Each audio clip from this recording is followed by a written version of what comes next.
Buenas tardes. Pues mucha alegría de estar aquí con ustedes en la bella Galicia. El día de hoy vamos a hablar eh, fundamentalmente de la modernidad y cómo podemos pensar, ¿si se escucha bien? ¿Cómo podemos pensar la salida de la modernidad?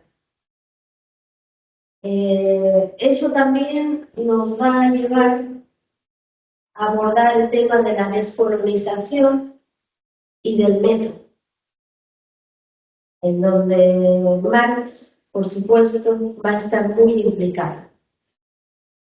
Es un tema amplio, pero bueno, vamos a ver si logramos sintetizarlo.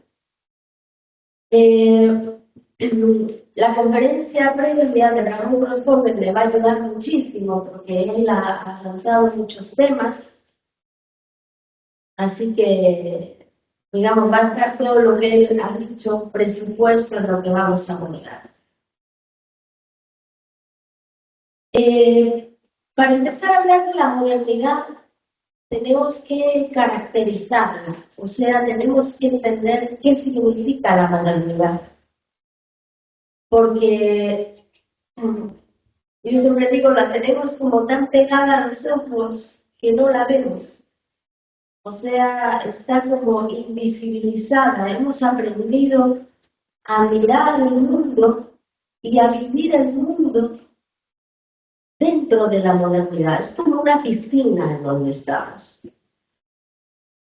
Y eso precisamente invisibiliza no solamente la posibilidad de ver la modernidad con claridad, sino también de imaginar un mundo más allá de él.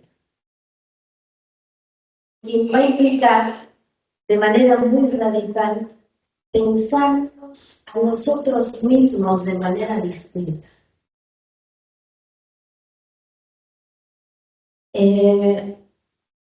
Primero hay que decir, ¿por qué superar la modernidad?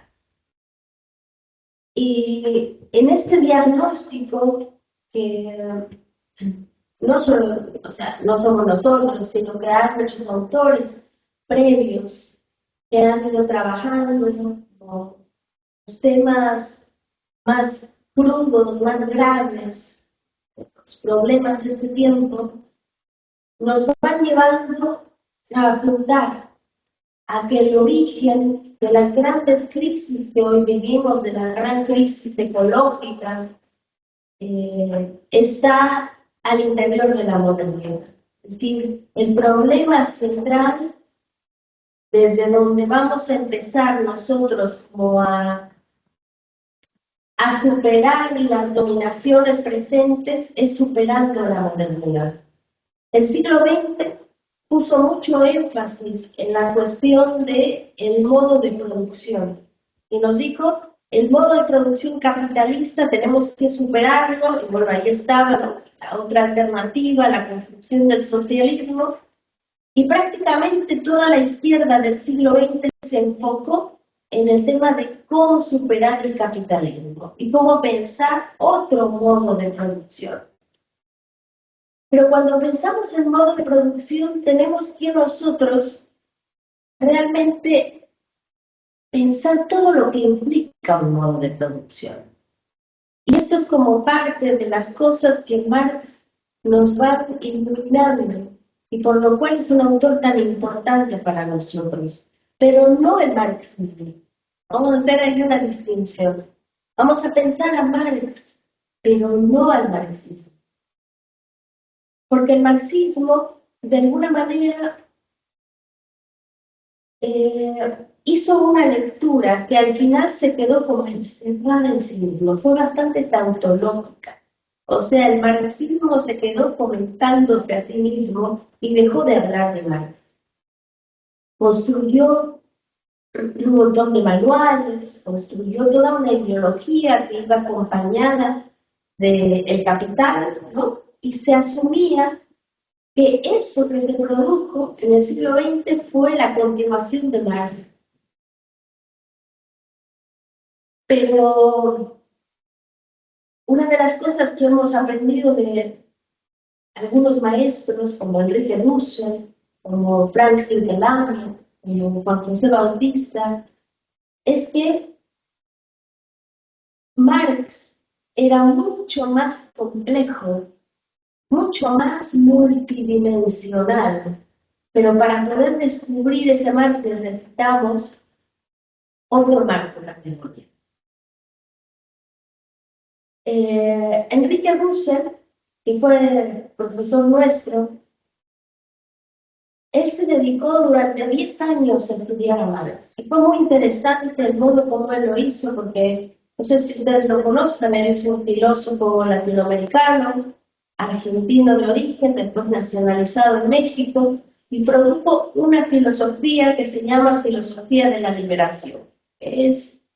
No lo digo yo, sino que está reconocido como una de las filosofías más importantes, digamos, a nivel de producción latinoamericana y hoy día como una alternativa mundial que empieza como a aterrizar y enraizarse en muchos otros lugares, porque lo que pensaba Dussel era las víctimas. O sea, la filosofía de la liberación era una filosofía comprometida con todos aquellos que sufren, con todos aquellos que tienen alguna negación encima. Entonces, por eso hablamos de víctimas.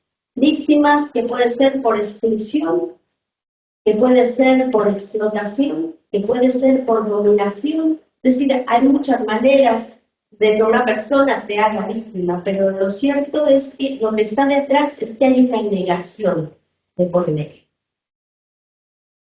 Entonces, entonces pensando el tema de la víctima, en el campo económico, por ejemplo, que le podemos pensar en la explotación de la clase obrera, en el caso de la mujer, ¿no? Por el machismo, por el patriarcado, en el caso también del racismo, digamos, allá hay otro tipo de negación. Entonces, cuando pensamos en una víctima, digamos, lo estamos como tratando de pensar todas aquellas negatividades posibles.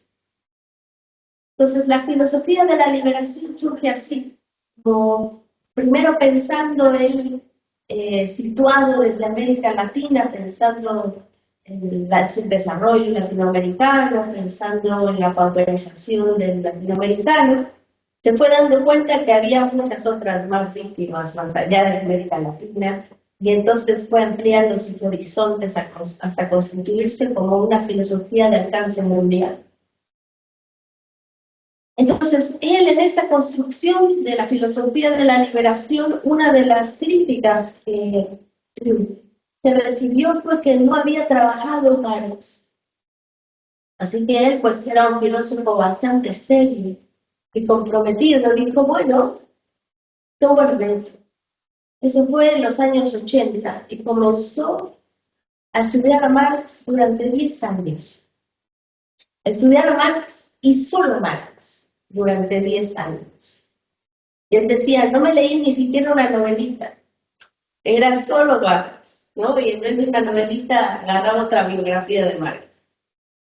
Entonces, él se metió de manera muy profunda a leer a Marx y fue muy interesante porque él leyó primero a Marx y después a Marx. ¿Qué es lo que hay que hacer? El problema es que casi siempre empezamos al revés. Leemos los manuales y luego leemos los autores. Y eso ya tergiversa nuestra lectura del autor. O sea, nos va a ingresar a través de cómo el lector de Marx quiere introducir al autor en cuestión. Entonces, Dussel se puso a leer a Marx también, como se deben leer los autores, genealógicamente, es decir, desde sus primeros textos, desde el joven Marx, fue avanzando genealógicamente y él se fue dando cuenta cómo es que Marx fue construyendo todo un marco categorial para poder explicarse la pobreza del mundo. O sea, la pregunta de Marx era ¿por qué los pobres? ¿Por qué los pobres y por qué hay quienes acumulan? ¿De dónde sale esa diferencia? Y bueno, los grandes pensadores tienen así preguntas, ¿no? Una pregunta simple, una pregunta directa, pero sobre la cual se profundizan últimas consecuencias. En el caso de Marx fue la pobreza, en el caso de Dussel fue las víctimas, y cada uno produjo una filosofía para poder explicarse eso. Realmente el trabajo de Marx le venía muy bien a Dussel, porque era un trabajo que le permitía descubrir esa víctima desde el punto de vista, en un principio lo pensó así, del modo de producción económico. Y entonces comenzó a trabajar y se fue dando cuenta de que la pregunta de Marx, y esto hay que descubrirlo en los mismos libros de Marx, no era una pregunta realmente económica, sino que era una pregunta mucho más fundamental.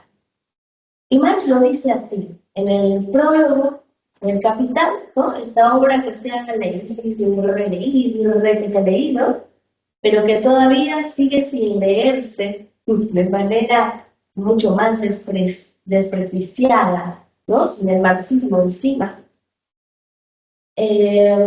Dice en el prólogo, el objetivo de esta obra es descubrir la ley económica que produce la sociedad moderna.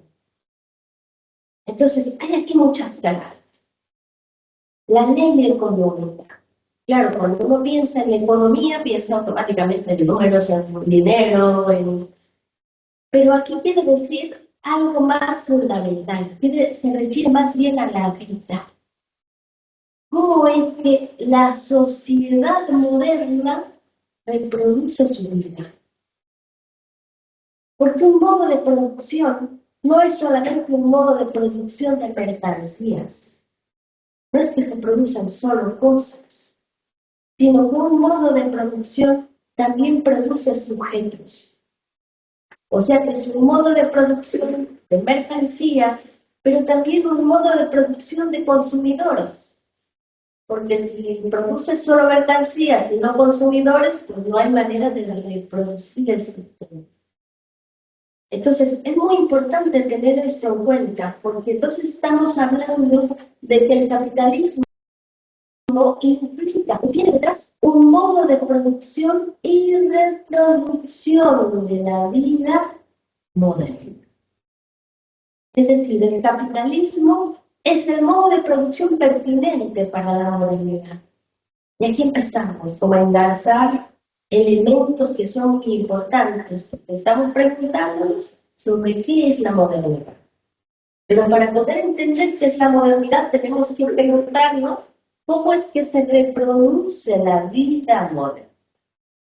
Y aquí el caso, digamos, el centro fundamental es la sociedad libre. O sea, hay un tipo específico de sociedad que no es la única posible, que hay otro tipo de sociedades, que hay otro tipo de agrupaciones humanas, si queremos decirlo así, que no son modernas. Entonces, Marx se da cuenta, fíjense, estamos hablando del prólogo, ¿no? Cómo él está introduciendo el tema y está diciendo ya que el capitalismo, o sea, porque eso es lo que va a investigar, el modo de producción capitalista, es lo que reproduce la sociedad moderna. Esto es algo, digamos, ¿saben? Muy básico, estamos como empezando el prólogo de Marx. Y sin embargo, todo el marxismo del siglo XXI se lo pasó de largo. No obstante que Marx dice, el objetivo de esta obra, o sea, no hay como que buscar mucho, ahí está escrito. Y sin embargo, el marxismo no vio la relación entre modernidad y capitalismo, que es para Dussel una conexión fundamental, sin la cual no puedes entender lo que está detrás del problema de fondo, porque entonces toda la izquierda y el marxismo del siglo XX se dedicaron a hacer crítica económica y dejaron de lado la crítica en modernidad. ¿Creen que el problema? Cuando el fundamento del capitalismo es amor. Entonces, estas claves ya las encontramos en Dussel. O sea, él ya está ahí rastreándolas, pero él las encuentra en Marx. O sea, por eso es que decimos, Marx es un autor muy importante que vamos a tener que leer, pero que aprender a leer, que es lo más importante. Porque pues se ha leído y se ha leído. Todo el siglo pasado se la pasó leyendo Marx. Y sin embargo no se descubrieron esas cosas. Otro tema que no se descubrió y que es muy importante es el tema de la vida. Dussel hizo hasta una vez un conteo de las veces que Marx hablaba de la vida y del capital. Decía, es una de las categorías más importantes del libro sobre la cual Marx vuelve y vuelve y vuelve, y sin embargo, todo el marxismo del siglo XX nunca pensó el tema de él. Al punto tal, les voy a contar una anécdota que es un poco graciosa. Cuando se estaba escribiendo el diccionario del marxismo, un diccionario enorme que se produjo en Alemania, por Fritz Haupt, es uno de los más importantes marxistas alemanes, pues ya se habían repartido pues, la mayor parte de las entradas de los conceptos. Y entonces le dijo Fritz Haupt a Dussel, escribe algo. Era un marxista muy importante. Dijo, ¿qué concepto queda, no? Para que yo lo pueda abordar. Y dijo Dussel, a ver si tienes todavía el de trabajo vivo. Y Fritz Haupt, trabajo vivo. ¿Y qué es el trabajo vivo? Y Dussel se quedó como frío, o sea, se fue para atrás, porque le dijo, el trabajo vivo es el concepto máximo de Marx.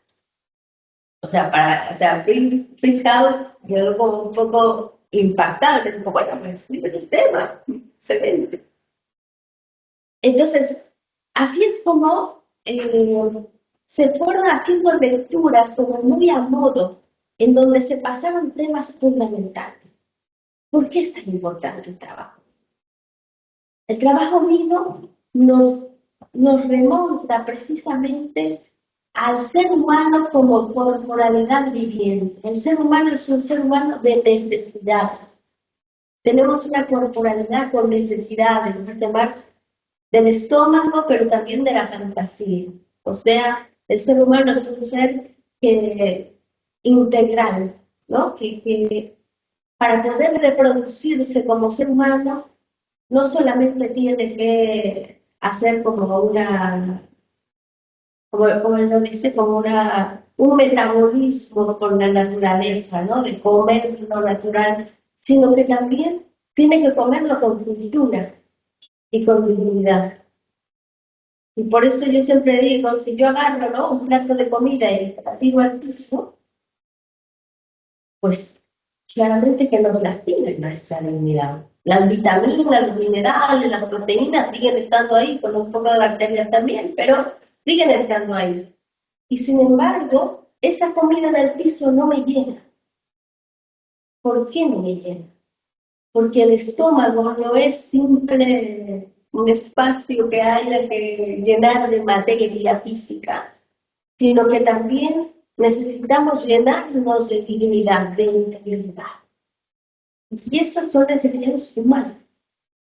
Es decir, el ser humano, todo lo que hace, lo hace humanamente. No lo hace animalmente, lo hace humanamente. Y eso lleva a una dimensión que tenemos que aprender a pensar.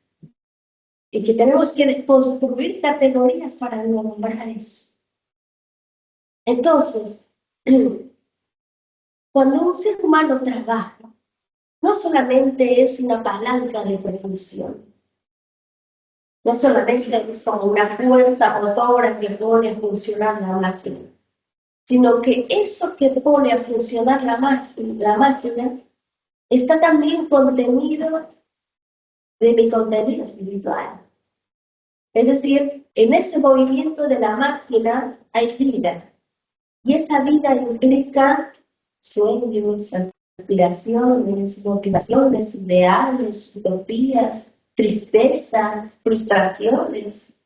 Es decir, el ser humano que trabaja, que objetiva su vida en la fábrica, tiene también una familia y el contenido vital de la familia con la cual reproduce su vida y por la cual llega finalmente a tocar la fábrica y a poder objetivar esa fuerza de trabajo, eso también está contenido en ese trabajo.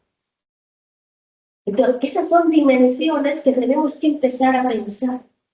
Y el trabajo vivo nos permite pensar eso. El trabajo vivo nos permite pensar que el ser humano es mucho más que el capital. Y aquí es donde se empiezan a dar como digamos, los misterios de la obra, además, lo que él señala y que a veces es difícil de hacer inteligible. Dice Russell, pero citando a Marx, ¿no? El capital se dice a sí mismo, ¿no?, que es el que produce. Incluso escuchamos a nuestros gobernantes que dicen, no, es que no avanza la economía, ¿por qué? Porque no hay capital. ¿No? ¿Qué es el capital? El capital es acumulación de vida humana. Es decir, se trabaja y ese trabajo se va acumulando, se objetiva. Entonces, la producción implica un movimiento que va del sujeto al objeto. Es decir, se trata de una objetivación de la subjetividad. Pero también al contrario, cuando yo como o cuando yo tomo algo, se trata de una subjetivación de la objetividad. ¿Ven? O sea, hay como un intercambio, ¿no? Yo produzco y pongo mi subjetividad en el objeto. Yo consumo y yo pongo la objetividad en mi subjetividad. Hay un intercambio. Pero en ese producir, lo que yo pongo en el objeto es vida.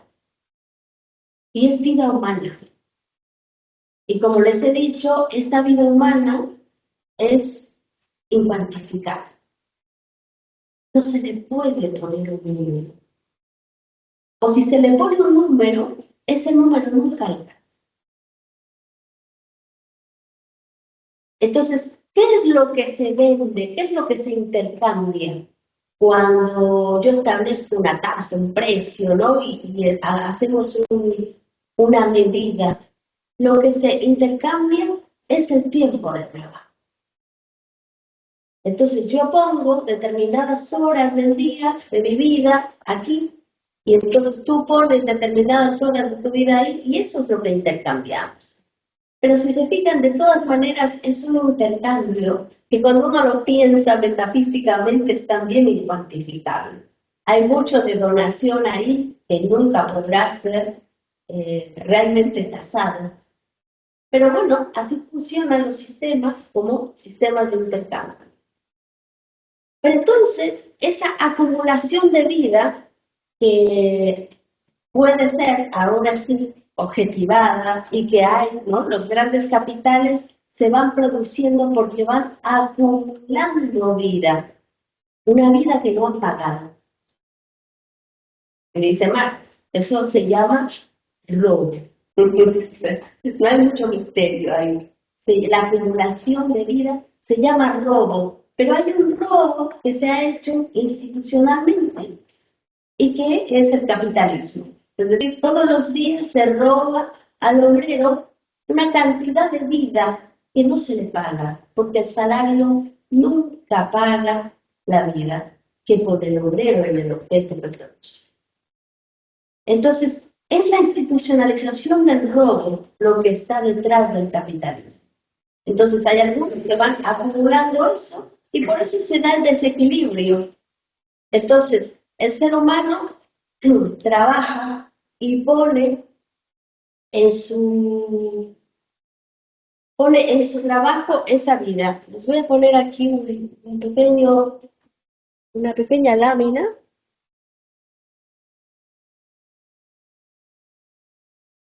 O no, ya lo perdí.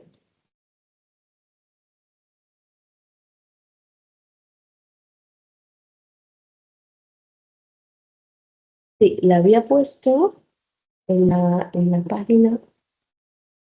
Ah, aquí. ¿Será esta? No, no es esta. Habías descargado. La he descargado, entonces, pero un momentito. Una disculpa por los inconvenientes.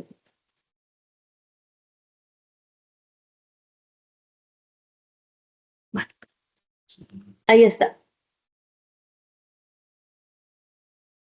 Se ve, ¿no ve? Sí. Bien. Entonces, este es un esquema muy básico que me he inventado para pensar el tema del trabajo. Pero aquí no estamos hablando todavía del trabajo capitalista, sino que estamos hablando del trabajo humano. El ser humano trabaja y produce algo. Lo produce y lo consume. Hay una subjetivación y una objetivación. Pero además, dijo Marx, en el trabajo hay un desarrollo de la subjetividad, porque uno desarrolla habilidades, imagina, proyecta, goza. Es decir, el trabajo es un medio de desarrollo del ser humano. Por eso, cada ciclo implica como un crecimiento, por eso les dice como las letras más grandes, ¿no? Se implica un crecimiento del ser humano. ¿Por qué? Porque el trabajo es el medio a través del cual el ser humano se humaniza, porque desarrolla facultades, posibilidades, medios de vida. Es decir, cuando esa inyección de vida se da al interior de la comunidad, hay ese crecimiento, ¿no? Y hay algo muy interesante que dice Marx, y es que el ser humano produce, o sea, tiene la capacidad de producir más de lo que consume. Eso es algo increíble. Pero eso no es que lo tiene el ser humano, sino por la vida. O sea, la vida es así.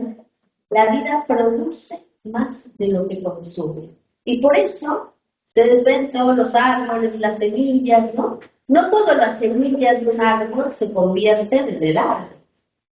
O sea, no es un proceso autoproductivo del árbol, sino hay siempre como un desborde de la vida, ¿no? O sea, el árbol produce semillas y con esas semillas alimenta el entorno en el que vive y además de paso también se reproduce. Entonces, la vida tiene esta posibilidad de producir un excedente que va más allá de sí. El ser humano tiene esa posibilidad, o sea, de producir más de lo que consume. Y ese excedente no es algo superfluo, sino que de ese excedente depende precisamente su humanidad. Miren qué cosa interesante. Porque de ese excedente depende el que yo puedo compartir, el que yo puedo abonar a la comunidad, el que yo puedo tener un tiempo para poder dedicarme a la ciencia, al ocio, al arte, a la cultura, al compartir, al estar juntos. Es decir, ese excedente es lo que me permite desarrollarme como ser humano. O sea, esto estamos hablando en términos de el trabajo es humano. ¿Sí? Cuando el trabajo es humano, permite el desarrollo de la humanidad. Pero bueno, este es el mejor de los mundos posibles. Hoy en día estamos más bien de este esquema, que ahora lo voy a explicar, es un poquito más complejo, porque ahora lo que tenemos es que hay un capital O sea, hay algunas personas que acumularon, es decir, que tienen la posibilidad o que han tenido la posibilidad de expropiar la vida de otros. Entonces, el capitalismo, y aquí la modernidad, necesita destruir las comunidades.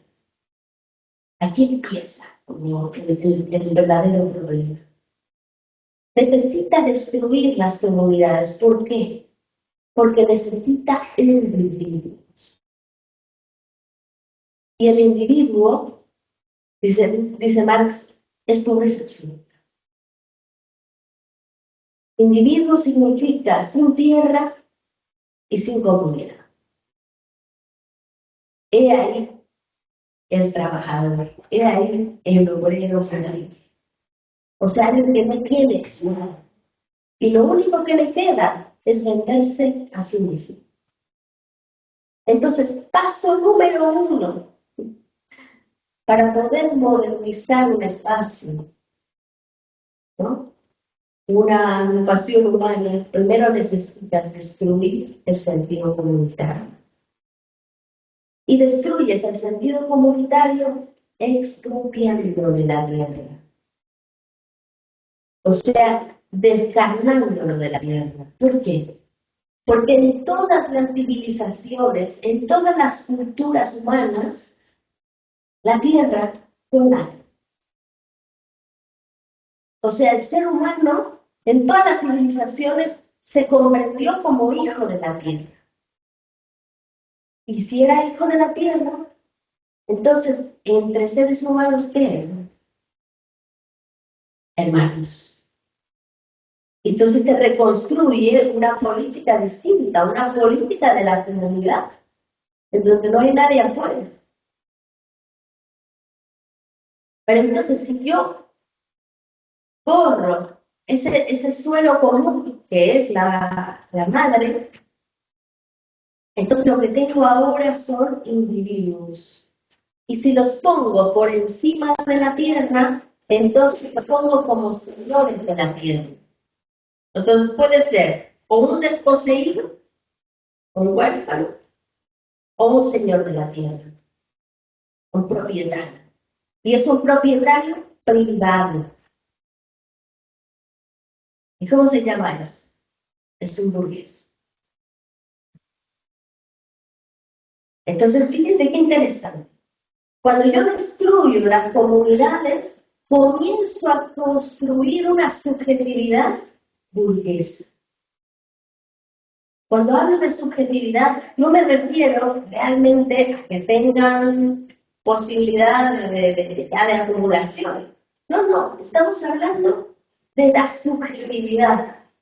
Tú puedes no tener nada y tener una subjetividad burguesa. ¿Y cómo es esta subjetividad burguesa? La subjetividad burguesa es autorreferente, es individual. Yo veo por mí mismo. O sea, para mi propio interés. O sea, ya no veo por la comunidad, ya no está en el centro de mis atenciones el bien común, sino que lo que está es la sobrevivencia, la competencia. ¿Suena? O sea, empezamos a construir la sociedad moderna. Entonces, la sociedad moderna está constituida desde individuos. Y estos individuos son, como decíamos, la lucha de todos contra todos. El lobo del hombre, ¿no? Decía, el ser humano es el lobo del hombre. Pero en realidad no es el ser humano. Es el sujeto moderno. El sujeto moderno es el lobo del hombre. Y si nosotros miramos bien atentos a los lobos, en realidad no es una metáfora tan afortunada, porque los lobos son bastante comunitarios. Pero bueno, lo que quería decir es que están todos contra todos. Entonces, esa diferencia, ¿no?, en la subjetividad, el pasaje de la comunidad a la sociedad, es muy importante, porque entonces volvamos a el inicio del libro del Capital de Marx, donde decía el objetivo de esta obra es entender la ley económica que produce la sociedad moderna. Entonces, él describe cómo es que se produce la sociedad moderna y lo dice a partir de la destrucción de las comunidades. Pero todos esos temas se le pasaron de largo en los siglos del siglo XX. Pero son fundamentales para que podamos nosotros entender cuál es el meollo del asunto, cuál es el fundamento del amor. Entonces vamos entendiendo que es un proyecto civilizatorio que parte de individuos, es decir, seres humanos autorreferentes que están en lucha de todos contra todos, que para poder sobrevivir establecen contratos, y ahí tienen toda la filosofía política moderna, con todas sus teorías, ¿no? De que, bueno, tenemos que poner, ¿no?, a un soberano que reine sobre todos nosotros y que sea el gran dominador, ¿no? Porque todos tenemos un espíritu de dominación que necesitamos como una fuerza que nos domine por encima, y tienen ahí ustedes toda la filosofía política moderna parte de ese principio. Pero entonces, miren, empezamos a dibujar un escenario muy interesante, porque se instaura la modernidad como sentido común, es decir, como naturaleza. Y cuando yo lo instauro como naturaleza, entonces todas las teorías que voy a producir ahora, las voy a producir desde ese suelo moderno. Y entonces voy a producir a Hobbes, a Locke, ¿no?, y a todos los filósofos políticos de la modernidad. Entonces, todos los conceptos que yo voy a deducir, o sea, todo el marco categorial ya va a estar pensado desde el fundamento de la dominación. Porque el individuo autorreferente tiene como principio la dominación. Porque si yo soy individuo y yo soy autorreferente, entonces el otro, ¿qué es para mí? El otro es una mediación para mí. Es decir, yo no lo reconozco al otro como otro, como un fin en sí mismo, sino que lo veo como una mediación para mí. Si todos nos vemos como mediaciones unos a otros, entonces no puedo establecer relaciones verdaderamente humanas, sino que lo que establezco son relaciones cosificadas. Yo cosifico al otro continuamente, es decir, busco al otro porque me sirve para algo. No es que busco al otro porque me interesa que se desarrolle, porque lo amo, porque quiero que crezca. Es decir, no es un fin, sino es un medio para. Entonces tenemos relaciones cosificadas. Toda la modernidad y la sociedad moderna produce relaciones cosificadas. Y entonces yo me subo al autobús y no veo al chofer como Juan, Pedro, más me interesa. Lo que es el chofer. O sea, lo veo en el espejo de su función. Yo lo veo como ser humano, no lo reconozco como ser humano, no me interesa como ser humano, sino en tanto que cumple una función. Entonces, este modo de relacionarnos realmente se ha naturalizado. O sea, nos parece normal. ¿Por qué? Porque nacimos ahí, crecimos ahí, nos reproducimos ahí y muchos moriremos ahí. Pero no, ¿cómo se llama? Pero, o sea, se vuelve, ven cómo se va dibujando, ¿no? Esta burbuja, o sea, que de pronto ya estamos ahogados ahí. Y la pregunta es, ¿cómo salimos? O sea, ¿cómo despertamos ahora sí que a la vida más allá? Entonces dice Dussel, hay un libro que les quiero recomendar, que es un libro póstumo que nos dejó el maestro, se llama Hacia una teoría de la modernidad colonial, que salió por acá apenas a principios de este año, y que él hace una reflexión muy interesante como un resumen en donde trabaja el concepto de modernidad. Y va explicando cómo es que la modernidad surge desde el principio como colonialidad, o sea, surge colonizando. Y por eso hoy es tan importante la descolonización. O sea, descolonizar significa desmodernizarnos. Y si pensamos que la modernidad lo que establece es una subjetividad burguesa, es también desburguesarnos.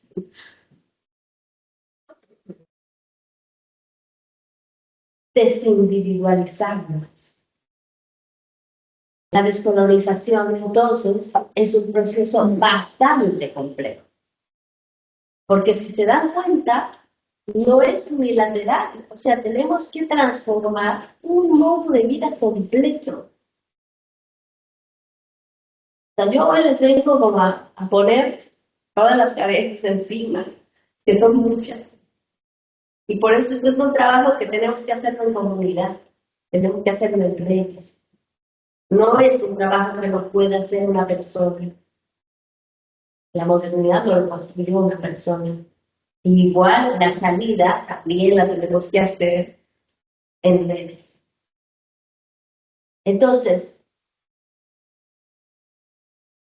la modernidad, dice Enrique Dussel, podemos situarla como inicio en 1492. Y aquí me voy a basar mucho en lo que decía Ramón. 1492 es el momento en el cual una subjetividad europea, ¿no?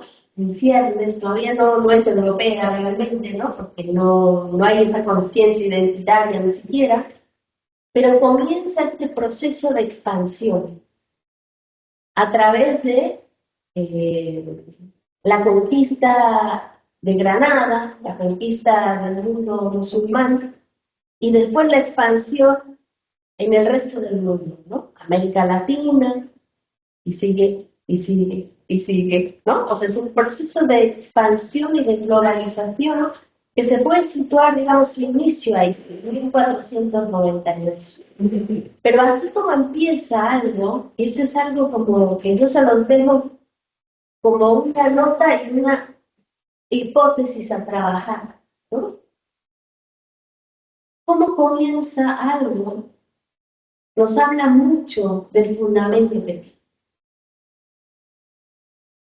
O sea, comienzo se vuelve principio. Y principio es fundamento. La modernidad surge en la conquista, en la colonización, en la expropiación, en la limpieza política. Y eso ha acompañado a la modernidad estos más de 500 años.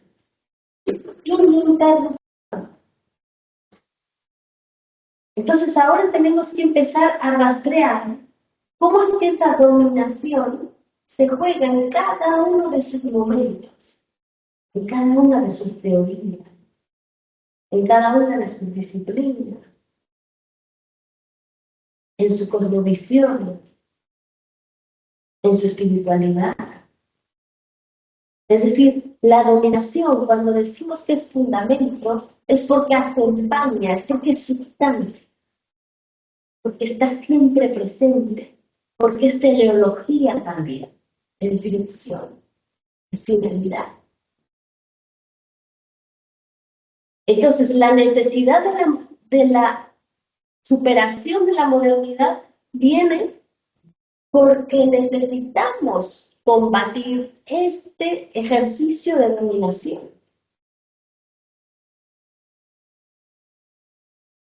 Y entonces nos viene ya el problema, ahora sí como más completo y más complejo.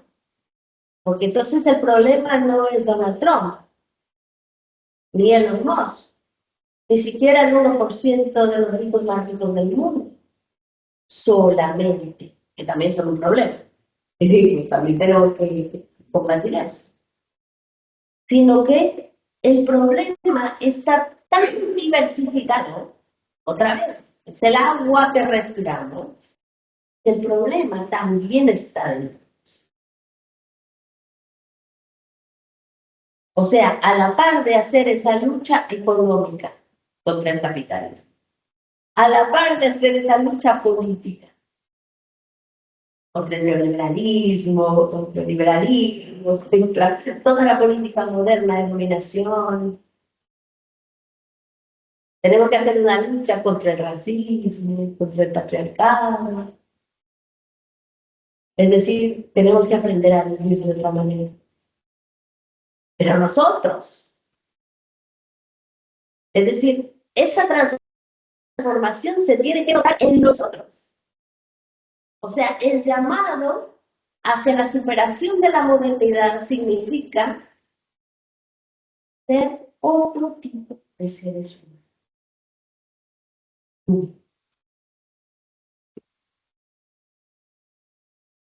Entonces es una crítica, como tiene que ser la crítica realmente, que está bien actuada. No se vale criticar al de frente, solo, hay que criticar. Pero la crítica tiene que empezar desde nosotros y ser, o sea, tiene que ir a multiniveles. Entonces dice Russell, la modernidad comienza, ¿no?, en 1492 y es una edad del mundo que tiene desde ese entonces, ¿no?, más de 500 años. Pero dice Russell, la modernidad es también un mundo, porque ya nacimos ahí. Mundo, como decía Heidegger, ¿no? Somos seres arrojados en un mundo, nacimos ahí, nacimos al interior de la modernidad. Y la pregunta es, ¿cómo vamos a salir si nacimos ahí? ¿Cómo podemos imaginar? Y aquí es donde Marx nos es fundamental, y Dussel. Porque aunque la modernidad es el agua que respiramos, la modernidad no ha producido la. En la vida tenemos nosotros la puerta, la llave para salir.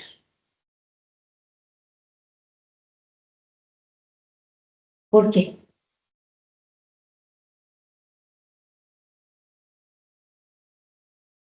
La vida, en primer lugar, es comunitaria.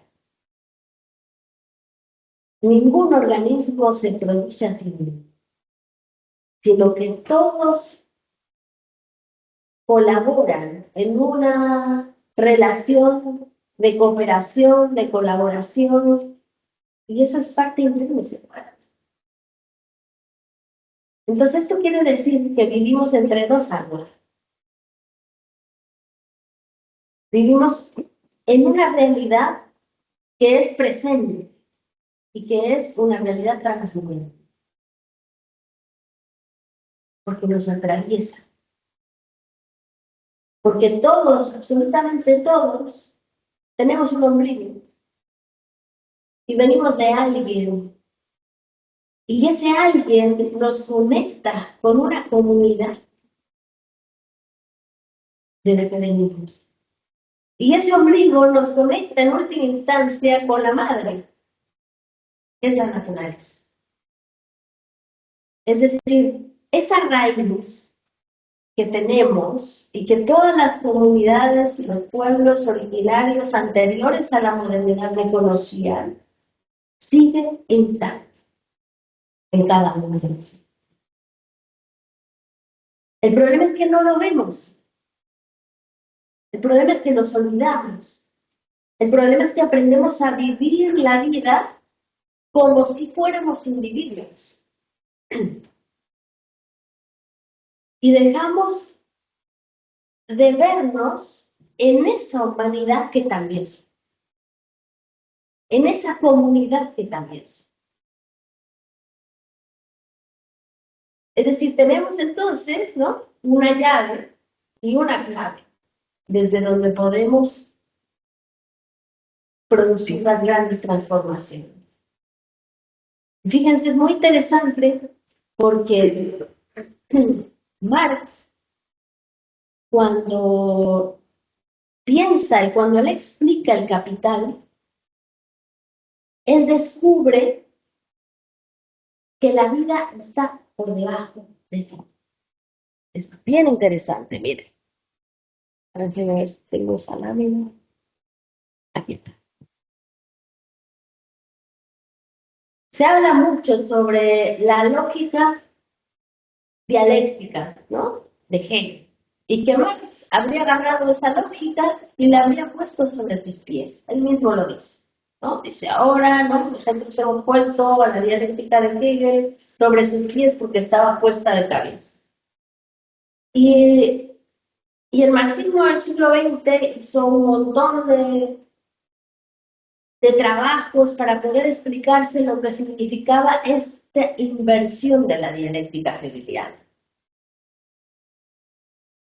No voy a dar tiempo aquí de poder explicar, ¿no?, a detalle, pero quiero como que se vayan por lo menos con una idea básica. Hegel, cuando pensaba la dialéctica, pensaba en cómo poder explicar la realidad, o sea, cómo explicar la realidad toda. Y él decía, la realidad es racional. O sea, nosotros podemos comprender lo real porque tiene una racionalidad, tiene una lógica. Y esa misma lógica que está en la realidad está también en nuestra cabeza. Entonces, la realidad o la racionalidad de la realidad y la racionalidad de mi cabeza es la misma. Entonces, cuando yo me pongo a ese nivel de lo racional, ahí es que hago ciencia. O sea, cuando la racionalidad subjetiva, ¿no?, en mí, logra explicar la racionalidad objetiva del mundo, ahí es que estoy haciendo ciencia.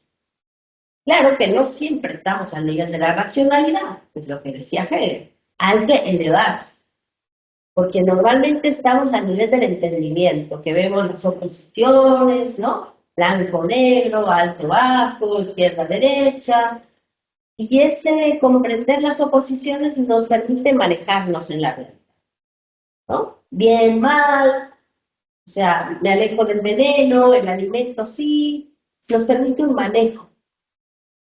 Pero dice Hegel, la racionalidad viene al siguiente, que es cuando puedo explicar no solamente los contrarios, sino qué une los contrarios, qué es lo que está detrás de los contrarios. Entonces yo puedo explicarme ahora sí el funcionamiento del mundo. Entonces, Hegel va describiendo como una serie de niveles que puede tener la conciencia humana, ¿no?, empezando desde la conciencia natural del ser humano común, llegando al entendimiento, la autoconciencia y la razón. Entonces, la razón es propiamente de ese científico es el que es razón. Y entonces, cuando él está explicando, dice, bueno, para poder explicar la totalidad de lo real, la totalidad de lo real significa explicar lo que es el ser. Yo explico lo que es el ser, ya está, he explicado todo. Entonces, construye este libro que se llama La lógica, ¿no?, la ciencia de la lógica. Entonces, dice, bueno, voy a empezar desde el principio, desde el primer concepto, el más básico, porque tiene que partir de lo más elemental, ¿no? Poder construir y explicarse de la totalidad de lo real. ¿Desde dónde va a empezar? No puede empezar de cualquier lugar. Tiene que empezar de algo muy simple, muy abstracto, muy básico, que le sirva de peldaño para ir construyendo el conocimiento de todo lo real, hasta llegar a la totalidad de lo real, ¿no? O sea, esa es como su aspiración. Entonces se pregunta por el ser. Está ahí tratando de pensar el ser, pónganse en situación ustedes también, y dice, bueno, el ser es la simple referencia a Dios. Vamos a ver cómo el contenido. O sea, es un contenido que se afirma a sí mismo. ¿Sí? Es un contenido autorreflexivo. ¿Sí? Es un contenido ya que se aparece ahí y que se pone como referencia a sí mismo. Entonces dice Hegel, pero cuando yo me pongo a pensar en el ser, y el ser, y el ser, de pronto como que me desaparece. Porque no hay nada que yo pueda pensar más allá del ser. Porque si lo pienso blanco, pues ya no es el ser, es blanco. Si yo lo pienso negro, pues ya no es el ser, sino que es negro. Si pienso... Entonces, tratando de pensar el ser, dice, me encuentro con el nada, con Dios. Entonces llega al concepto de la nada, pero si se dan cuenta, es el concepto contrario, ¿no? El ser y la nada. Entonces, Hegel encuentra al opuesto al interior del concepto. Ahí vamos entrando al pensamiento dialéctico. Y entonces dice, pero llegué a la nada, pero yo quería pensar el ser. Entonces, ¿cómo es que he pasado del ser a la nada? Y llego al tercer concepto, el devenir. O sea, ¿cómo devino el ser, no? ¿Cómo devino la nada del ser? Entonces, él va, a medida que va avanzando en su lógica, se trata como de ir trazando un hilo y va dibujando desde ese hilo y va reconstruyendo la relación de todos los conceptos. O sea, si se dan cuenta, es una cadena bastante larga, ¿no? Porque entonces imagínense la identidad, la medida, o sea, todos los conceptos abstractos y después la naturaleza, porque surge la vida, los animales, o sea, y después el ser humano, y después la conciencia, y después, o sea, ese es el sistema de la ciencia. Es un sistema de conceptos. La primera parte son los conceptos puros de la razón, la parte más abstracta, que es la ciencia de la lógica. Después la segunda parte es la filosofía de la naturaleza, que es donde explica todo lo que tiene que ver con la naturaleza, ¿no? Desde la tierra, los minerales, los seres vivos, el ser humano.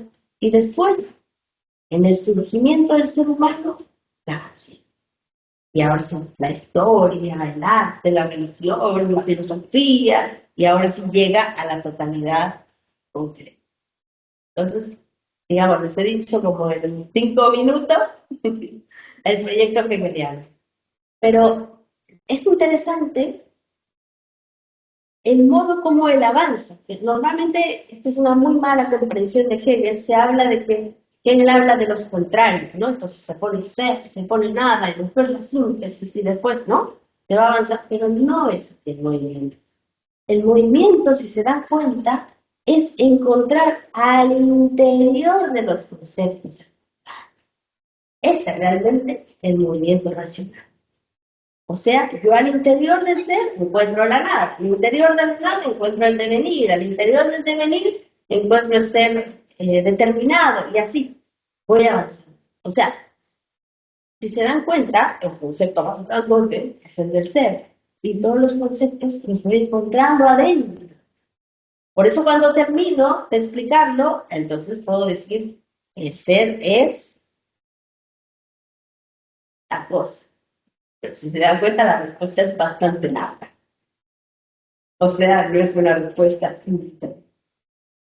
Pero es muy interesante que este primer contenido, yo sé que ahorita los estoy llevando demasiado a la filosofía, pero es importante para lo siguiente. Este primer contenido del que hablamos, el ser como simple referencia a sí mismo, va a ser importante, porque ese es el fundamento que va a estar detrás de todos los conceptos. Así como les decía, acompañan, así como la dominación acompaña la modernidad y todos sus contenidos, el ser como simple referencia acompaña a todos sus contenidos. Pero cuando yo les pregunto, ¿qué contenido tiene el yo? El yo es la simple. Ah, ¿cuál es el contenido del estado de la vida? Es la simple pertenencia.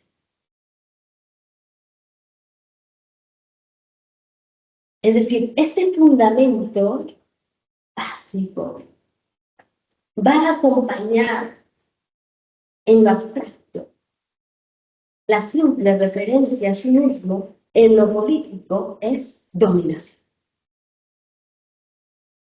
Es fuerte. Pero si cuando uno lo dice en abstracto no parece. Cuando uno lo dice en abstracto, bueno, suena muy plausible, ¿no? Suena muy bien.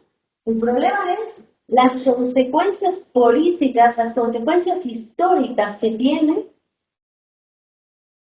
estas definiciones. Pero entonces nos vamos más atrás. Y tenemos que empezar a pensar en dónde se equivocó Hegel. No es que se haya equivocado. En realidad, el proyecto de Hegel es fundamental. Bien lo dice. Yo lo que quiero es fundamentar la modernidad, es hacer de la modernidad un proyecto universal para todo el mundo. Entonces, él hace todo este esfuerzo, pero ya siendo moderno. Nos vamos a ir otro tema muy importante. Porque entonces Hegel es un moderno que parte, su psique, su racionalidad está al interior de la modernidad y quiere fundamentar la modernidad. Entonces, ¿se acuerdan que decíamos que él había como hecho todo un trabajo de ver cómo es que la autoconciencia se había desarrollado hasta lograr el nivel de la racionalidad? Y decíamos, parte de la conciencia natural. ¿Y qué dice? ¿Cuál es el contenido de esta conciencia natural? Dice Hegel, la conciencia natural se sitúa, ya, quiere conocer, digamos, cualquiera de nosotros, pongámonos en situación. Así, estoy yo, abrí los ojos y quiero conocer. Entonces dice Hegel, la conciencia natural es un sujeto frente. Y ese parece un primer paso. Pero ese paso ya es un paso. Ese paso está cargado de toda la modernidad de la dominación. ¿Por qué?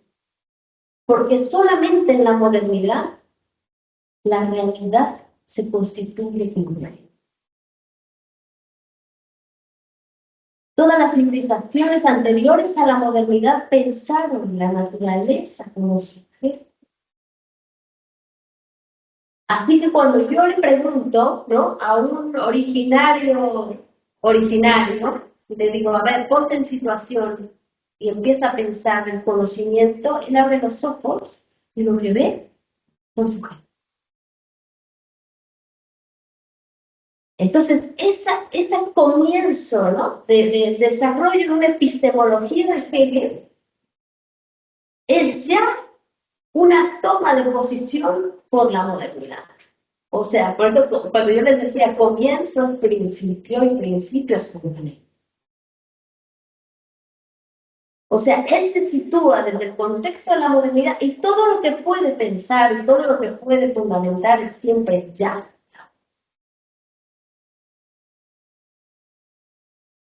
Entonces,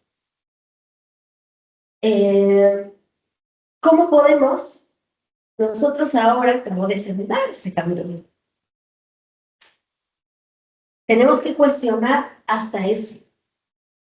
Toda la ciencia moderna, en su epistemología, el desarrollo de su método científico, que nos dice, ¿cuál es tu objeto de estudio? Ya estamos. El objeto de estudio ya estamos en la modernidad. Y tú constituyes como objeto de estudio a la naturaleza entera, o a un organismo de la naturaleza, o a un pueblo, o a una cultura, o a la sociedad misma. Pero si la piensas en términos de objeto, lo vas a terminar pensando desde una visión de dominación. Es decir, tú como sujeto vas a constituir al otro. ¿Y se acuerdan lo que decíamos? La modernidad reproduce relaciones cosificantes. La ciencia moderna constituye una ciencia cosificante.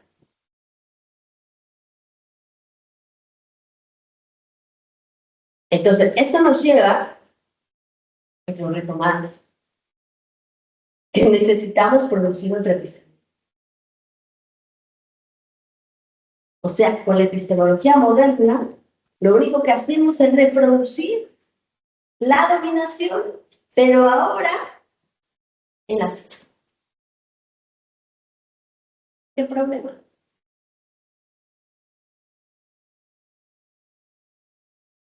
Dice Russell.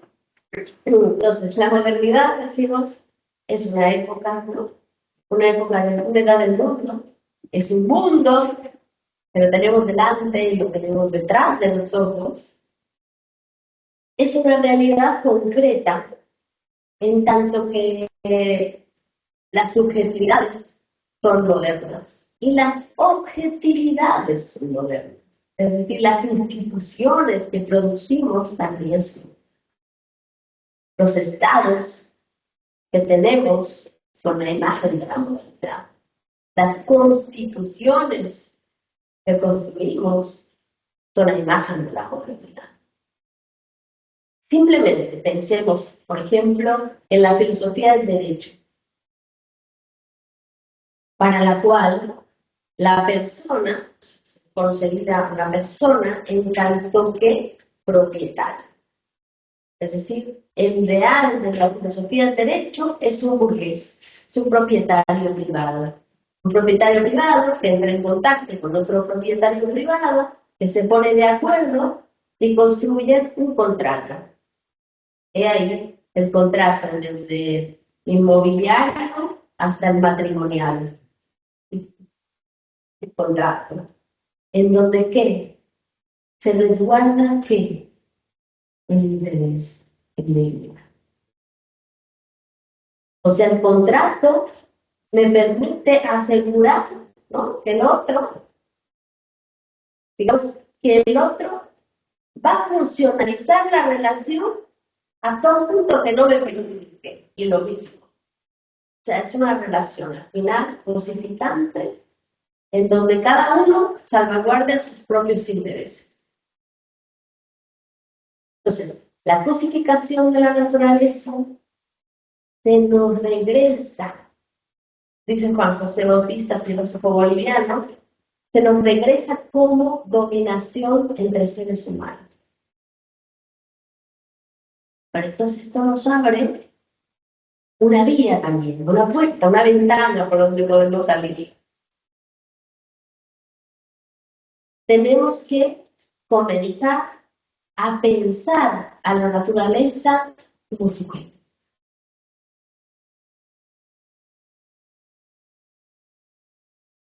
Porque solamente de ese modo es que se nos va a recuperar en nosotros una relación humana entre seres. Fíjense, es muy interesante porque pienso en nuestro querido Che Guevara, tan moderno él en algunas cosas, lo queremos mucho, pero cuando dejamos de señalar que es un moderno y parte de la concepción de izquierda que tenemos que superar. En la última carta que les deja a sus hijos, les dice, no se olviden de estudiar mucho para poder dominar la naturaleza.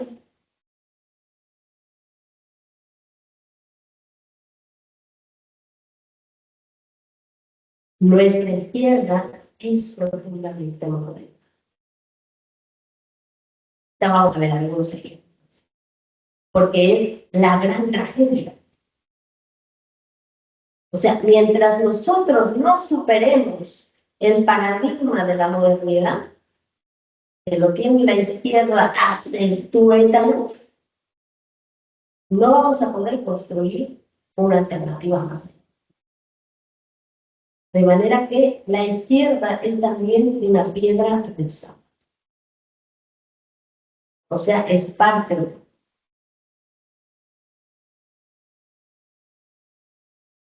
Entonces, bueno, decíamos, toda la filosofía del derecho se basa entonces en esta subjetividad propietaria individual burguesa y bueno, tenemos que superar. Yo quiero ponerles un ejemplo que es muy interesante. Cuando en el 2005, 2006, que comenzó el gobierno de Evo Morales y todo este proceso de movimientos en Bolivia para poder pensar un modo de hacer política más allá de la modernidad. Había como el sueño, ¿no? Decir, no, ahora vamos a hacer política desde los principios de los pueblos originarios. Y bueno, Evo Morales tenía su consejo de ancianos, ¿no? Y de líderes de movimientos que le estaban como dando una impronta distinta al gobierno. Los movimientos empezaron a organizar pidiendo una constitución. Decían, ¿por qué? Porque la constitución que tenemos es una constitución oligárquica, moderna, pensada siempre desde el interés del capital, no pensada desde los pueblos. Entonces los pueblos empezaron a organizar, a discutir entre ellos y se armó la constituyente. Y fíjense, la contradicción que se empezó a dar fue, los pueblos originarios decían, bueno, artículo número 1, queremos que se establezca que la naturaleza es mala y es sujeto de derecho. Todos los abogados modernos que se habían formado en la Universidad Mayor de San Andrés, dijeron, pues que eso no se puede. La naturaleza no es sujeto, la naturaleza es objeto. O sea, empezó un cortocircuito. ¿Por qué? Porque toda la ciencia del derecho ha partido siempre de esa premisa. Pero también toda la ciencia natural parte de esa premisa, de que la naturaleza es objeto. Todas las ciencias sociales, toda la filosofía, o sea, toda la visión a la cosmovisión parte de que la naturaleza. O sea, hay que producir un quiebre como tan grande que al final nos tenemos que romper. Nos tenemos que romper para poder parir otro ser humano y otra conciencia. Entonces, bueno, o sea, en esa lucha estamos y necesitamos una filosofía del derecho comunitaria. No existe. Bienvenidos a las tareas por venir. Necesitamos una filosofía del derecho que piense desde la comunidad, pero no solo desde la comunidad humana. O sea, estamos hablando de otro paradigma mucho más radical. Porque si la naturaleza es madre, es parte de la comunidad. Entonces estamos hablando de una comunidad de vida, decía Juan José Bautista, en donde está, por un lado, la naturaleza como madre, por otro lado, los seres humanos, y por otro lado, los ancestros. Es decir, la historia. ¿Y por qué los ancestros? Porque los ancestros no están en el pasado. Los ancestros están en nosotros. Los ancestros están en nuestra lengua, en nuestro lenguaje, en nuestras preguntas, en nuestras utopías, en nuestras luchas, en nuestra memoria. O sea, son realidad viva. Los ancestros no están muertos, sino que son lo más vivo que nos sostiene. Entonces, ahora imagínense pensar una filosofía de derecho desde una comunidad mega recta. Entonces, bueno, la modernidad es realidad concreta, subjetividad, objetividad, pero es también una narrativa, dice Russell. Una narrativa porque ha producido explicaciones para poderse hacer inteligible. Y ahí tenemos, o sea, Hegel es el gran sistematizador de la modernidad. O sea, ha construido todo un lenguaje, una explicación, una fundamentación para dar respuesta y también para imponerla. O sea, la superioridad de Europa se ha construido narrativamente. Y la inferioridad del resto del mundo. Entonces, estas narrativas nos remiten a toda la ciencia. Esto que continuamente repite Ramón Grossfogel, ¿no? Citando a Boaventura, de que prácticamente todas las currículas de las universidades más importantes del mundo, también las más importantes, repiten lo que han producido autores de 5 países. ¿No? Inglaterra, Estados Unidos, Francia, Italia y Alemania. Y se acabó.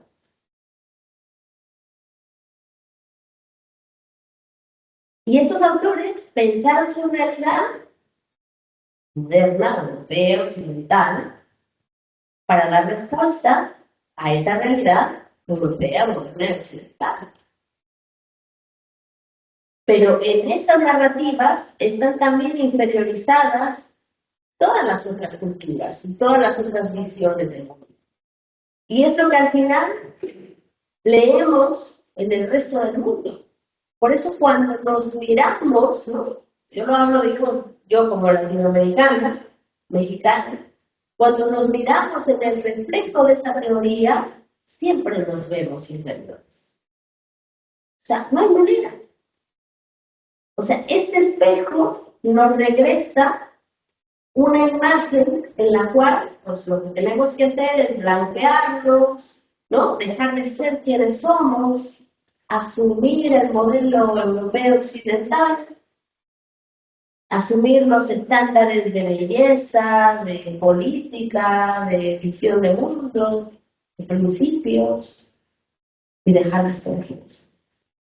Pero lo cual nunca lo vamos a poder hacer, porque no podemos arrancar la piel, no podemos arrancar la historia, no podemos arrancar también el dolor de eso. Porque además es como una herida abierta.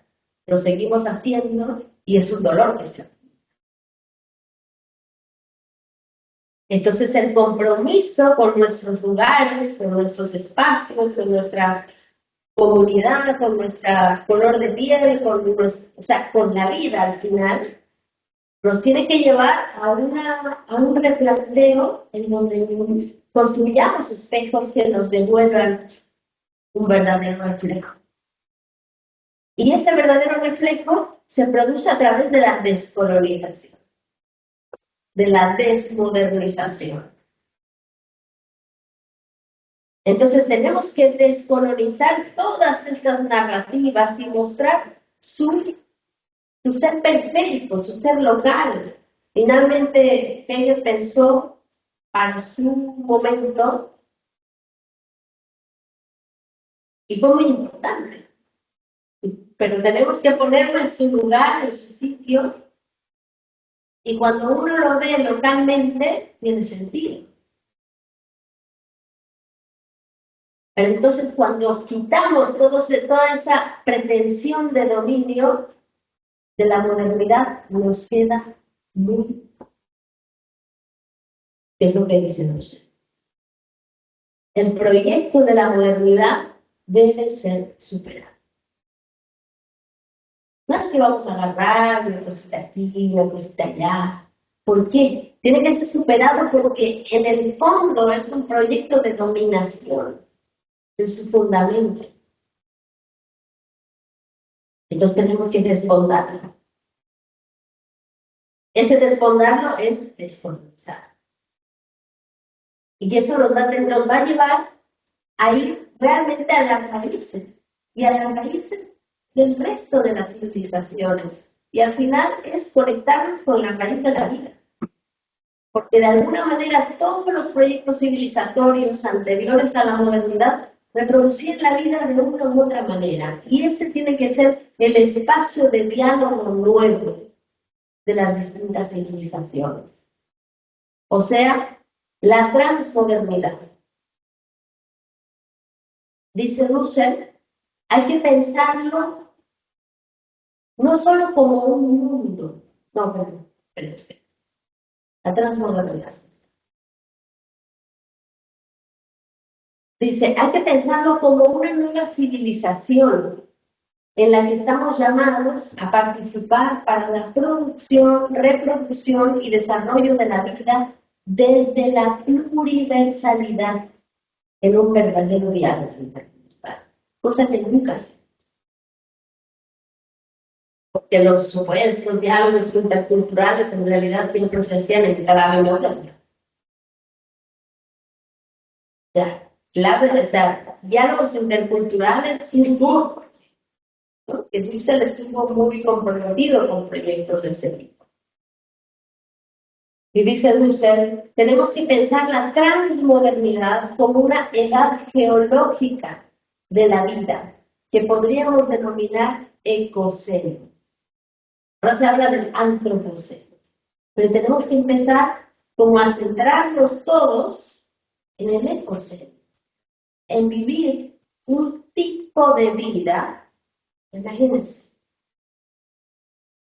transformando el paradigma de nuestra vida. O sea, pensar que tenemos que vivir de tal manera que la vida sea posible de manera perfecta.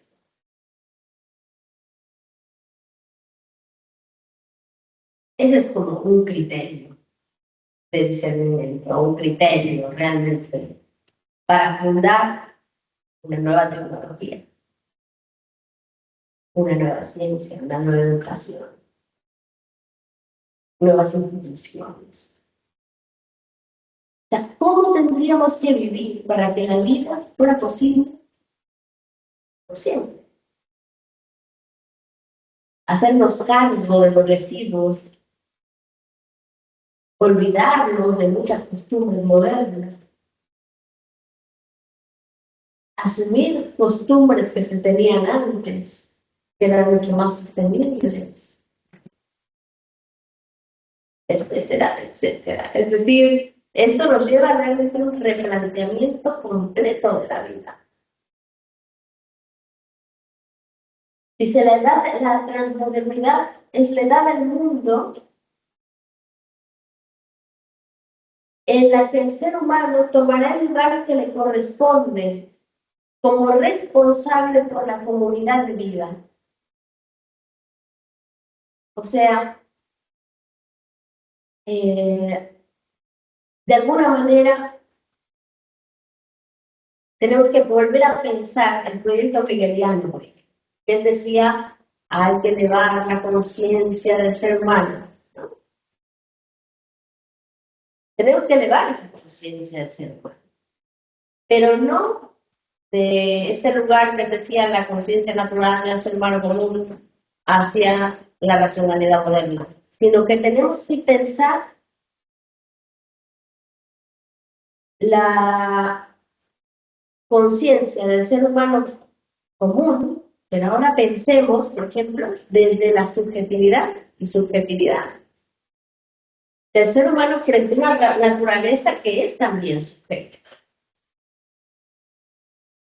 Y elevarse, entonces significa el lograr que nuestra racionalidad singular se ponga en el lugar de la racionalidad del nosotros. O sea, en el lugar de la racionalidad de la comunidad de vida. Es muy bonito como lo dice Dussel. cuando habla de la razón humana, él dice, la razón humana es una astucia de la vida. Una astucia de la vida. O sea, la vida ha vivido por miles de años, de 1.500 millones de años. Y desde ese momento, desde que surge la primera célula, hasta el día de hoy, es una misma vida.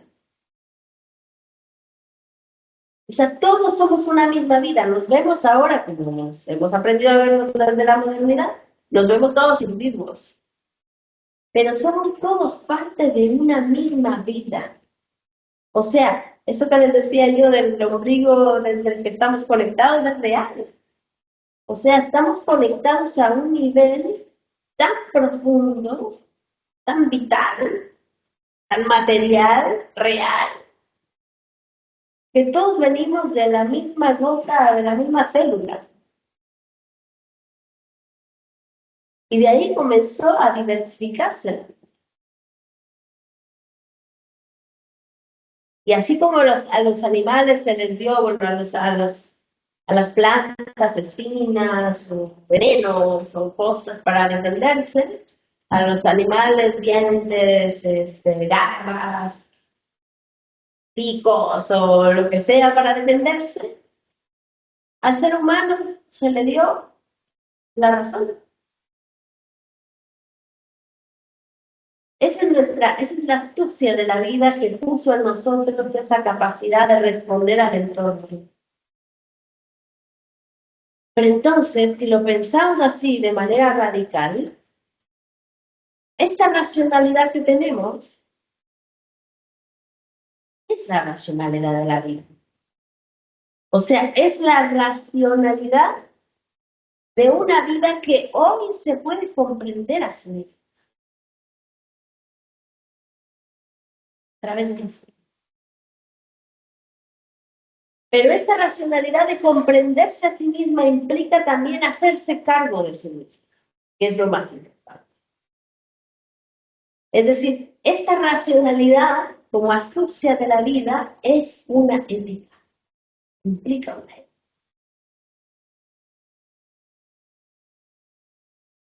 Implica volvernos responsables, implica también construir una política desde esa responsabilidad, una económica desde esa responsabilidad.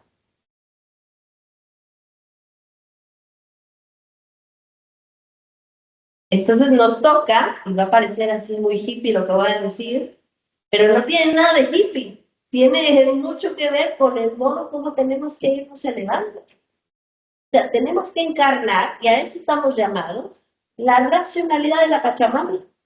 A eso estamos llamados. O sea, que no nos pensemos a nosotros como individuos, que nos pensemos en nuestra responsabilidad radical de hacernos cargo de la vida, en cada uno de nuestros actos. Que eso sea lo que dirija nuestras decisiones. Entonces tenemos que empezar a cuestionar, además de todo lo que ya les dije, también la utopía del amor,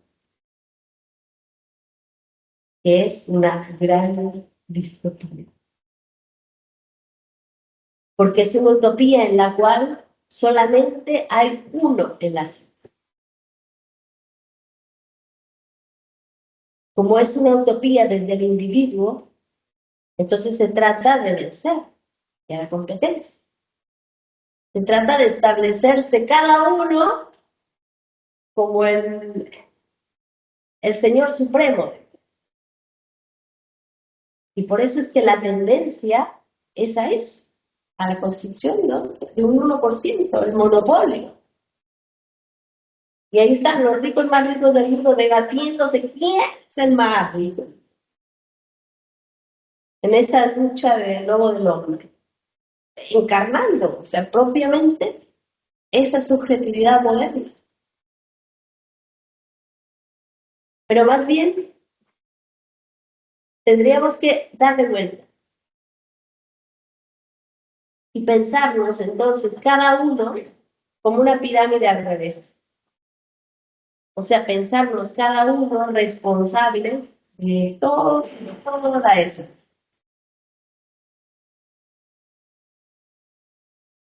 Y si ustedes se dan cuenta, las grandes civilizaciones del mundo eran siempre utopías de comunidad.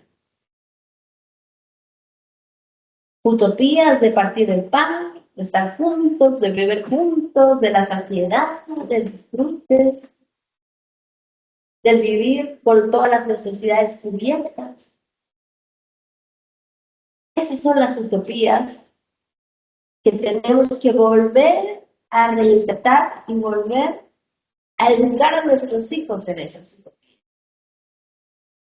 Y no del hombre exitoso que va como dando codazos por la vida a ser, y esa es nuestra izquierda también, nuestra izquierda educando a sus hijos, etc.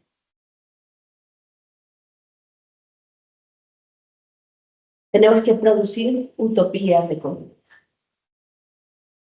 Y esa utopía de la comunidad también me lleva a encarnar un ser humano que ya no es individual en su conciencia, sino que es comunidad.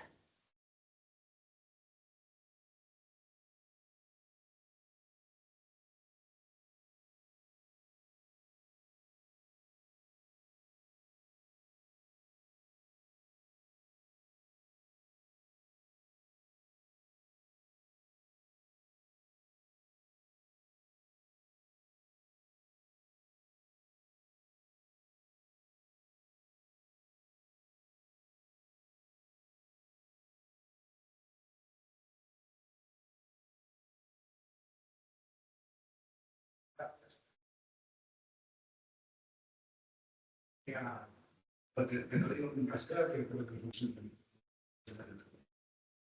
Porque claro, estoy igual. Bueno, a mí me va a todo esto, pero voy a hacer un poco el abogado del diablo. ¿Hasta qué punto? Es verdad que lo mencionaste ahora al final, el concepto de comunidad que se maneja en la industria y entiendo que en ese más original era más alto. Pero, ¿qué hacemos? ¿Hasta qué punto? Te digo, repito, usted tiene abogado del diablo. ¿Hasta qué punto las comunidades que encierran determinadas discriminaciones y denominación, sobre todo la patriarcada, a la hora de gestionar los tiempos de vida?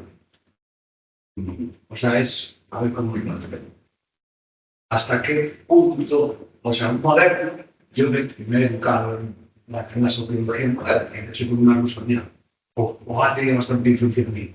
Y ella siempre decía, bueno, ojo con las comunidades. Es muy bonito, pero siempre quien deja de estudiar es en los primeros años de la mujer, quien ojo con idealizar esas comunidades, esos pueblos. ¿Qué le podemos contestar a Sam? Que es más un intento de respuesta ante ese argumento que suele ser un argumento que de las funciones modernas. Y bueno, ojo.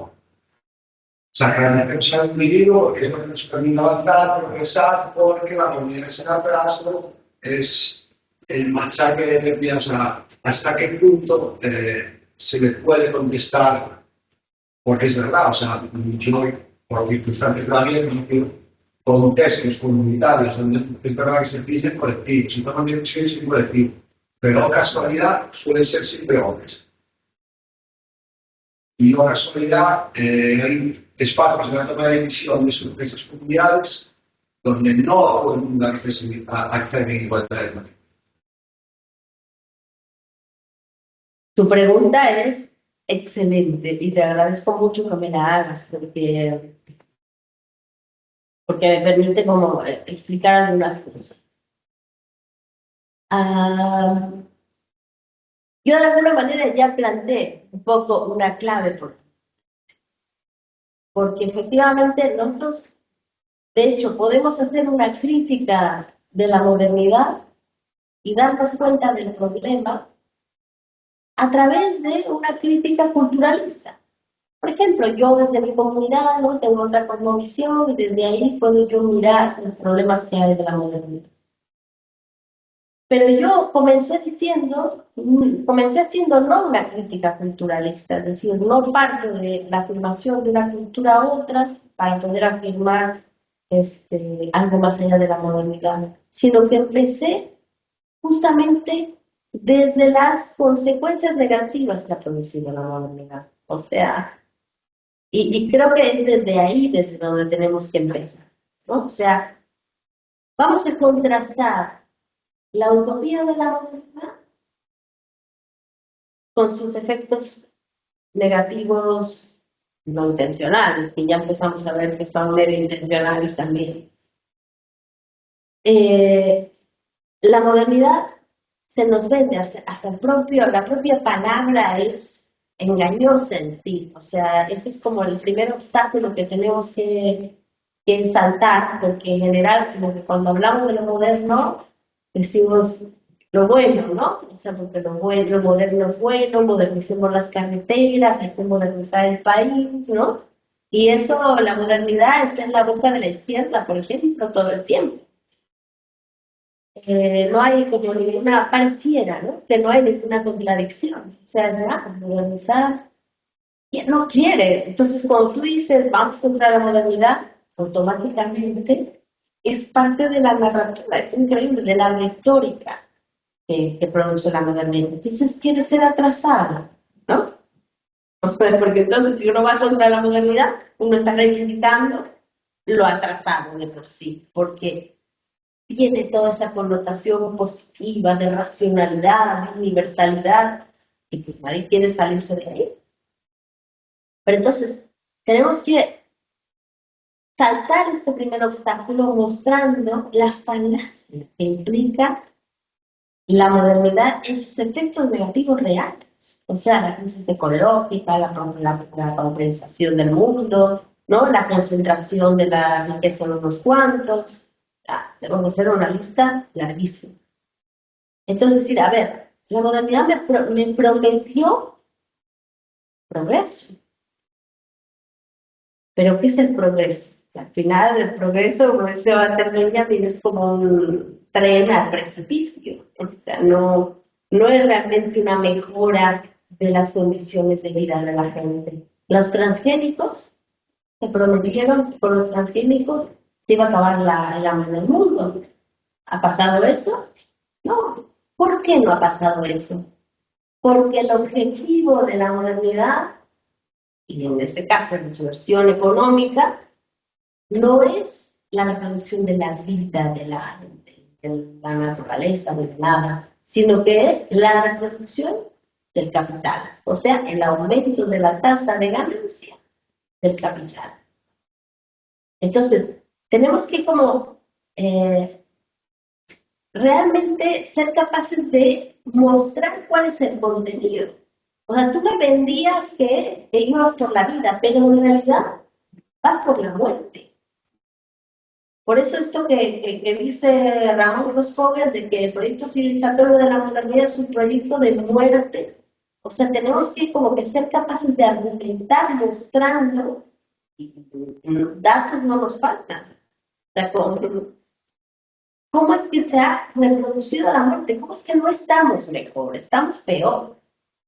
Ahora, digamos, eso, en primer lugar, como para quitarle ese velo adornado y hermoso que se produce en torno a la modernidad, porque además tiene una estética. O sea, hay una inversión, así que económica, en la estética de la modernidad. O sea, el escaparate donde se presentan los diamantes que, si nosotros los viéramos con los ojos reales, los veríamos chorreando sangre de niños. ¿Y qué es lo que dice Marx? Tenemos que volver a recuperar esa mirada que no tenemos, no estamos viendo las cosas realmente, estamos viéndolas desde los ojos de la modernidad y desde su estética, que pone unos escaparates de espejo transparentes, parece que no esconde nada, pero es un juego de espejo. Porque atrás tienes mercancías chorreándose. Entonces, lo primero es mostrar eso. Y en segundo lugar, no estamos idealizando las comunidades. O sea, Y no hay comunidades hoy día que no estén tocadas por la modernidad. O sea, tenemos que ser muy claros en eso, porque, bueno, ahí está Bolivia. Ese es un ejemplo clarísimo. Se prometía o se buscaba producir una política distinta. ¿Y qué tenemos? Tenemos una lucha de todos contra todos, hoy mismo, un fratricidio entre hermanos, ¿no? Destruyéndose, pero también cayendo en una trampa del imperio que también no nos podemos hacer, podemos mirar a otro lado. Es decir, egos modernos, otra vez, que uno puede tener la cara como quiere, no puede tener la cara negra, la cara de indio, la cara de mujer, la cara de todas las víctimas, de las víctimas, de las víctimas, y tener adentro una subjetividad moderna. Entonces, es como tenemos a Trump y tenemos a Obama, ¿no? Uno con cara negra y otro con cara blanca. Y bueno, uno es abiertamente fascista, el otro es encubiertamente fascista. Pero, o sea, en términos de resultados, no hay ninguna diferencia. O sea, ninguna otra administración se deportó a más migrantes que con Obama. Tenemos la guerra de Libia, el asesinato de Gaddafi, ¿no? Tenemos a Trump, que es un poco más escandaloso, y digo, por lo menos le vemos la cara. Por lo menos sabemos por dónde va. Por el otro, y su cara negra, con sus conceptos democráticos, pero al final era lo mismo. Un poco lo que estoy buscando es un poco el problema de la derecha y la izquierda, ¿eh? Ambas. Que la izquierda es moderna también, woke también, pero al final es más de lo mismo. Entonces, tú puedes tener, diría, comunidades, pero que están tocadísimas por la modernidad. O sea, hoy en día yo creo que no hay un espacio que esté así como intocado. No, estamos todos metidos en este tren de la modernidad, que es también un modelo educativo,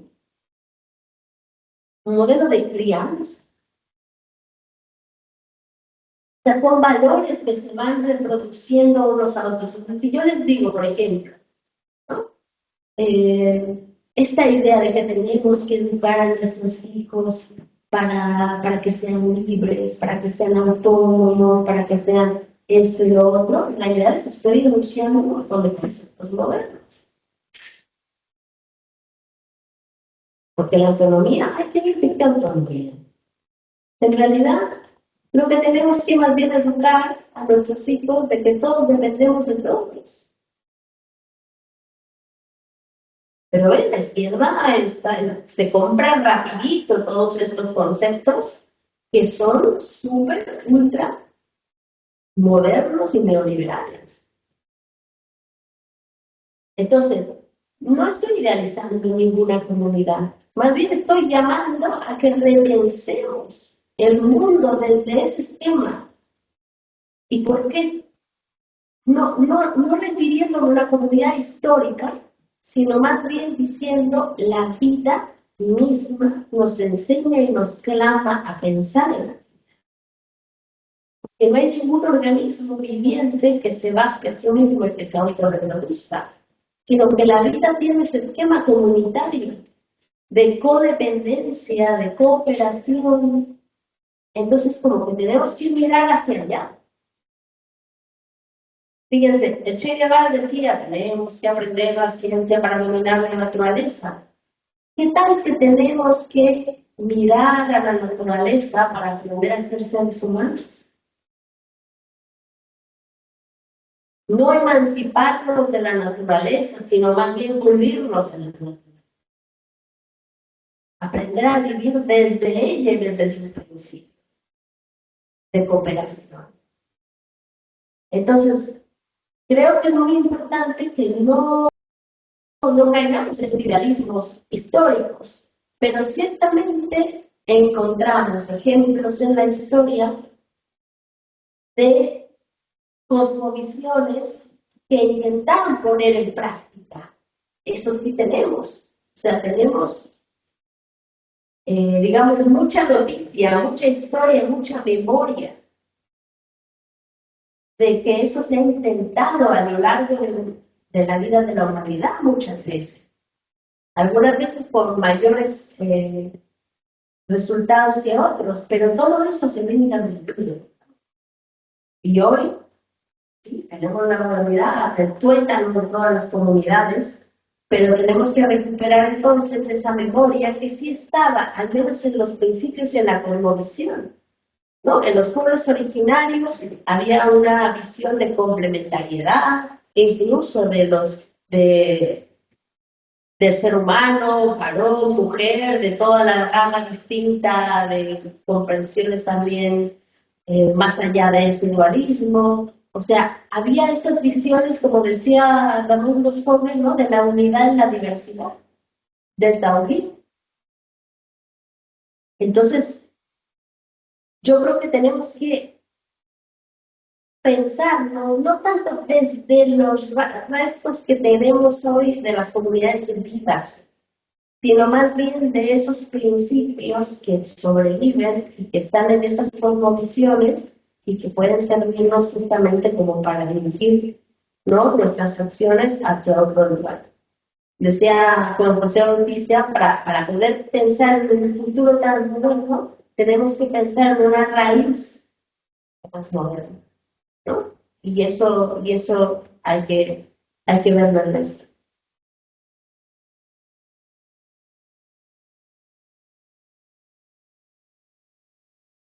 Y sí que está como intrínsecamente vinculado a lo que estás diciendo, pero también está bastante bien esto con o que un elemento que a lo mejor puede jugar como parte de lo que ya terminaba siendo la universidad es también el tema de la desconexión de los cuerpos, ¿no? Como ver esta realidad no realmente del cuerpo como algo separado y como al final esto va funcionando también, ¿no? Como generando que el sujeto se autocritiza, ¿no?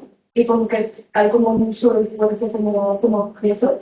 Y también hace pensar gente como que a lo mejor una parte de esta raíz de contar con estas comunidades, ¿no? Y esta forma de actuar y de vivir también pasa mucho como por el cuerpo otra vez, ¿no? Como que los cuerpos recuerdan, ¿no? Como epigenético, como que hay cosas que se han construido atrás y que bueno, esta parte como que somos naturaleza y que ya la tenemos intrínsecamente en nuestra culturalidad. No sé si eso es lo que me parece simplemente. Sí, no, tienes toda la razón. O sea, hay esta visión, ¿no?, de dualismo que vive en nosotros mismos. O sea, nosotros nos sentimos mal y vamos a ver, o sea, en lugar de preguntarnos qué es lo que está mal en nosotros. O sea, porque las enfermedades son también expresiones psicosomáticas. O sea, no podemos como separar una cosa de la otra. Y por eso la medicina en otras civilizaciones era una medicina integral. O sea, que te preguntaba primero cómo estás. O sea, ¿qué es lo que te duele del espíritu que se te manifiesta, ¿no? Porque hay siempre esa relación. O sea, de algo que no está funcionando bien porque por eso que no está bien, ¿no? Entonces, creo que también nos va a servir ir transformando poco a poco el lenguaje, porque también cuando hablamos ya del cuerpo, automáticamente estamos produciendo la división, el dualismo. Husserl, por ejemplo, hablaba, y eso lo hace retomando a Marx, de corporalidad viviente. Porque corporalidad no es lo mismo que cuerpo, corporalidad implica un sujeto, implica ya, o sea, una visión activa, ¿no? O sea, no es aparte, no es que tengo una corporalidad, sino que soy una corporalidad. Bien. O sea, con necesidades del estómago y de la fantasía, pero al final una integralidad. Entonces sí, yo creo que tenemos que cambiar a tal punto, ¿no?, el paradigma con el cual estamos pensando el mundo y pensándonos a nosotros, que eso pues tiene que llevar a otro planteamiento, por ejemplo, científico, médico, psicológico, etcétera, ¿no? Porque también, digamos, la psique también se la ve como otra cosa aparte.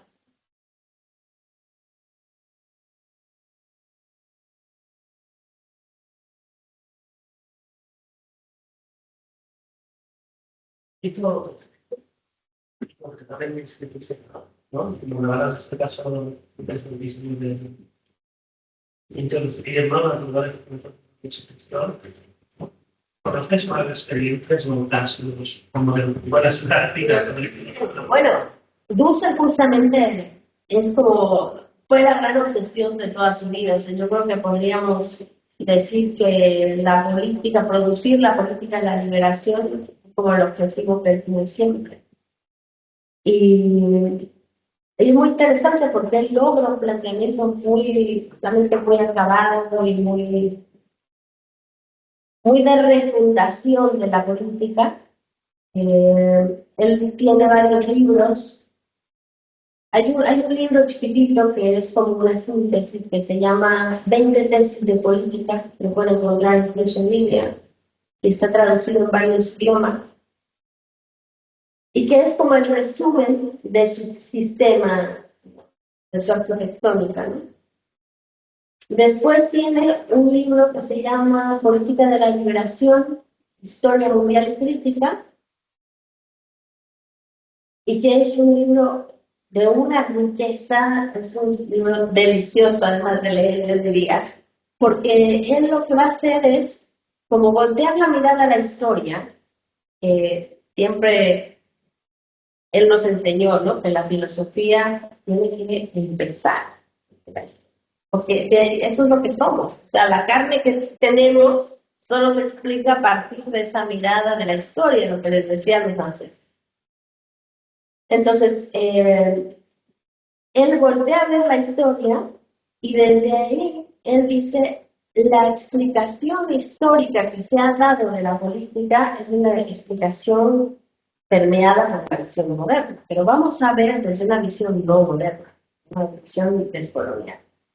Entonces él dice, el poder que nosotros conocemos, que hoy día si le preguntas a cualquier científico social o político, te va a decir, pues, la política, el poder es dominación. Pero dice Michel, no, el poder no necesariamente es dominación. El poder significa poder poner los medios para producir la vida. Eso es. Entonces, una comunidad quiere vivir. Y para poder vivir, pues tiene que ponerse de acuerdo. Entonces, dice él, el principio número uno es, o sea, el principio material de la política es el deber vivir. O sea, el pasar del querer vivir al deber vivir. Y luego dice, el principio número dos, formal, dice, hay que ponerse de acuerdo. Porque bueno, todos podemos querer vivir, pero ahora hay que hacer lo posible. Entonces tenemos que decir qué es lo que significa eso. Tenemos que repartirnos tareas, qué sé yo, producir el alimento, construir cierta institucionalidad, ponerse de acuerdo de esta institución. O sea, un simple acuerdo de nos vemos aquí, ¿no?, a las 12 del día para esta conferencia, es una institución. Si nosotros no tenemos instituciones mínimas, no vamos a reflexionar. Digamos que decimos, bueno, nos vemos la próxima. Como hacemos que no nos veamos nunca.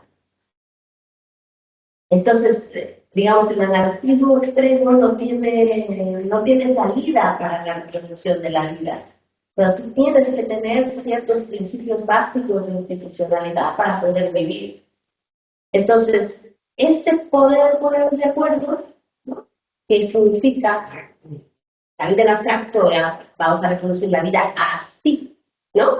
O sea, como también podemos discutir lo que es, por ejemplo, si proponía Dussel, ¿cuál es la mejor comida? Vamos a ir a comer, ¿no? ¿Cuál es la mejor comida? No es sushi, comida mexicana, comida japonesa, comida calle, comida de todo tipo. Y puedo estar discutiendo horas y horas y horas y decir, bueno, pues cuál es la mejor, pero hay que ir a comer, ¿no? O sea, después de un rato se acabó la discusión y ya hay que optar por algo.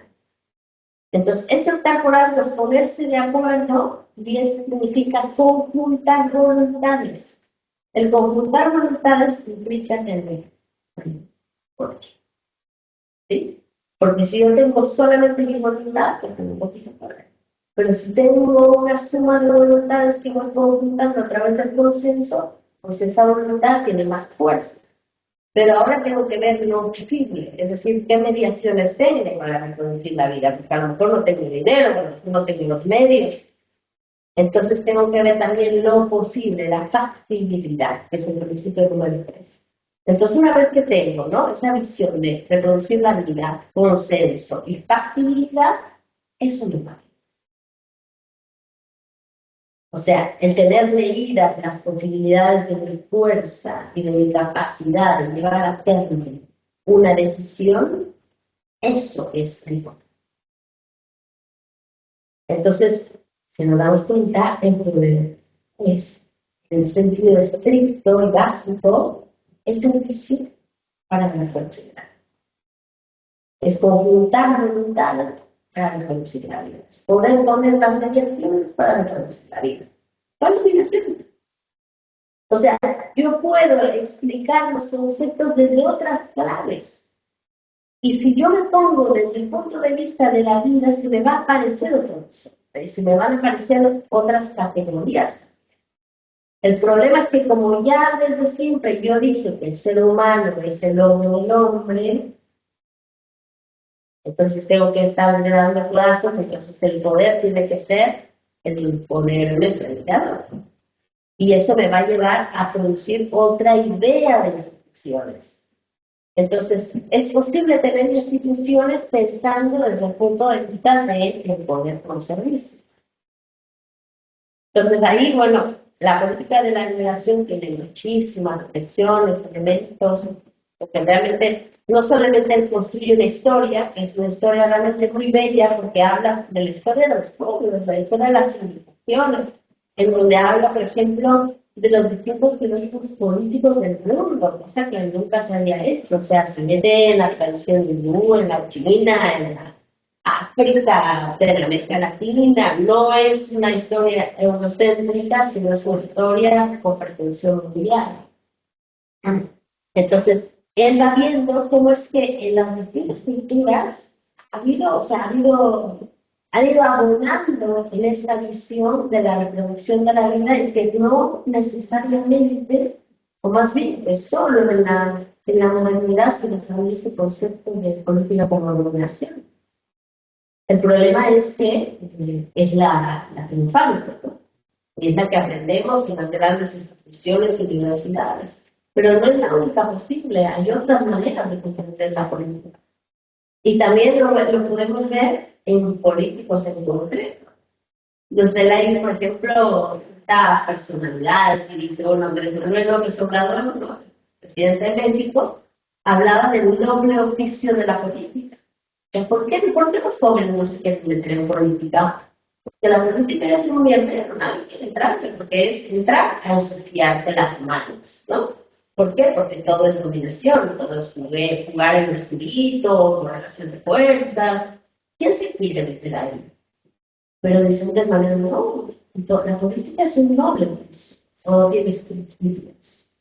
Entonces eso, dice Dussel, nos tiene que llevar a refundar todos los conceptos de la política para mostrar que de una manera la hacer política realmente con compromiso con los pueblos, con las víctimas, para la reducción del mundo.